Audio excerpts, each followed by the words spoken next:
Buenos días, licenciada Manuel Padilla. Mi nombre es Saori Nicole Raudales Joya y mi número de cuenta es 2018-1032-432. Y bueno, a continuación le voy a explicar lo que son las preguntas referente al tema de ultrasonido. Y la primera pregunta que tenemos es la siguiente.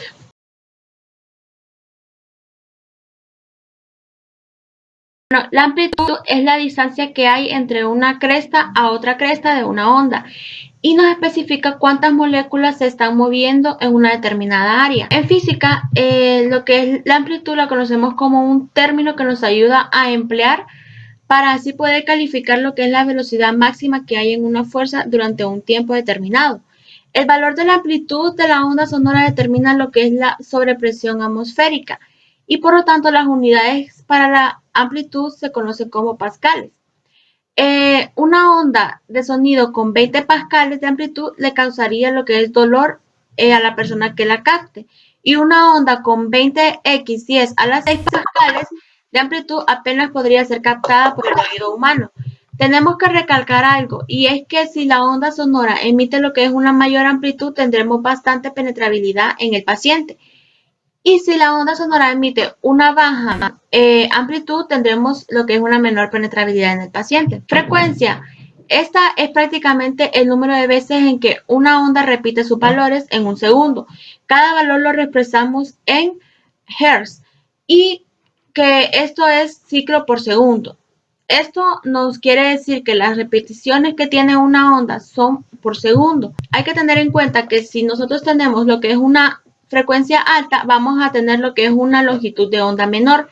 Y si tenemos una frecuencia menor, vamos a tener lo que es una longitud de onda mayor. Longitud de onda. Bueno, la longitud de onda prácticamente es la distancia que hay entre dos crestas y dos valles. Este nos describe qué tan larga ha sido la onda de radiación electromagnética. La longitud de onda nos cuenta la distancia que ha recorrido la onda. Hay que recalcar que si la onda es menor, vamos a tener lo que es una resolución espacial alta. Y si la onda es mayor, tendremos una resolución espacial baja. Y bueno, esto va a depender de qué tan larga sea la distancia que ha recorrido la onda. Impedancia. Bueno, la impedancia es la resistencia que tiene la onda cuando se atraviesa con un tejido. Si el tejido tiene lo que es una densidad alta, vamos a obtener lo que es una mayor resistencia y la onda sonora no podrá pasar por el tejido.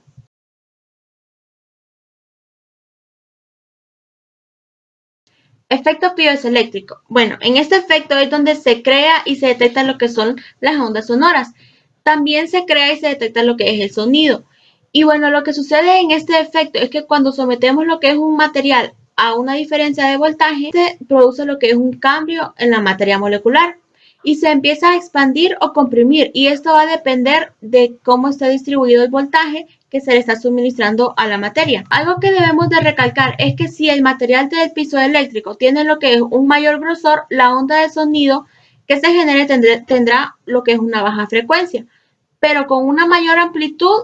Y si el material de piezoeléctrico es de menor grosor, pues por ende la onda de sonido que se está generando tendrá lo que es una alta frecuencia, pero con una baja amplitud. Efecto Doppler. Bueno, este efecto nos describe el cambio de la frecuencia que se produce en un sonido. Cuando existe lo que es movimiento relativo entre la fuente y el receptor, también nos permite detectar lo que es el flujo que se genera a la onda o si se aleja de ella, así como lo que es la velocidad de dicho flujo. Si el flujo se acerca al transductor, lo observará en color rojo y si se aleja, lo observará en color azul.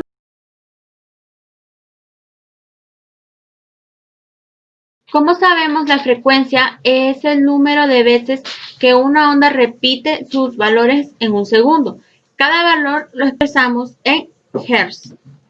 Y los ciclos son las repeticiones que tiene cada frecuencia. Bueno, la imagen se podría ver afectada si nosotros tenemos lo que es una alta frecuencia, vamos a obtener lo que es una disminución de la distancia axial mínima. Y al obtener esto vamos a tener lo que es un mayor grado de detalle en la imagen. Es decir, que vamos a tener una mejor resolución espacial y si tenemos una frecuencia baja vamos a obtener una mayor resolución espacial. Y si tenemos una baja frecuencia, vamos a obtener lo que es una mayor distancia axial mínima y un menor grado de detalle en la imagen. Si nosotros tenemos más ciclos, vamos a obtener lo que es una mayor distancia axial mínima. Y si tenemos menos ciclos, obtendremos una menor distancia axial. Por ende, entre más distancia tengamos, vamos a obtener lo que es una menor resolución espacial, y con menor distancia axial tendremos una mayor resolución espacial.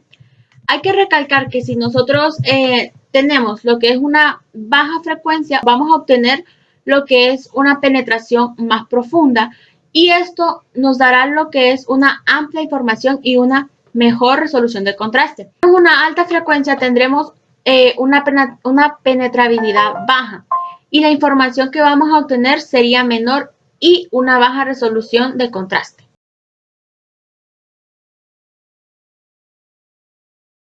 La velocidad del flujo sanguíneo se nos puede ver afectado por los siguientes factores.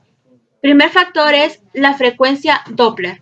Este factor nos indica el rango en el que varía la frecuencia de sonido de un objeto que está en movimiento. Es decir, que nos indica qué tanto está variando lo que es la frecuencia del objeto. La frecuencia Doppler la podemos registrar por medio del transductor cuando es recibida. Posiblemente se tenga lo que es una diferencia entre la frecuencia que se emite mientras el sonido no esté en movimiento con la que se emite el transductor cuando éste está en movimiento. Por medio de esto, el equipo lo que hace es captar la señal y así darnos lo que es el valor de la frecuencia doble recibida. El segundo factor es la velocidad del sonido. Bueno, usualmente siempre utilizamos el mismo valor, que es de 1540 metros sobre segundo. El tercer factor es frecuencia del transductor.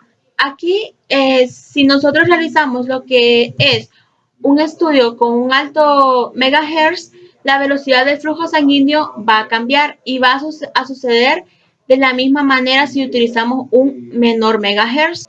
Angulación. Esta se refiere a la angulación que tiene el flujo sanguíneo de acuerdo al transductor. Tenemos que tener en cuenta que es importante que observemos la angulación que vayamos a aplicar durante estemos realizando un estudio. Si no nos fijamos bien, esto nos va a ocasionar que la velocidad del flujo sanguíneo sea diferente. Y al ser así, el médico radiólogo podría pensar que el paciente tiene alguna anomalía en su flujo sanguíneo. Y la angulación a la que debemos trabajar en un estudio de ultrasonido Doppler es de 60 grados. Bueno, eso ha sido todo. Muchas gracias por su atención, licenciado. Que tenga buen día.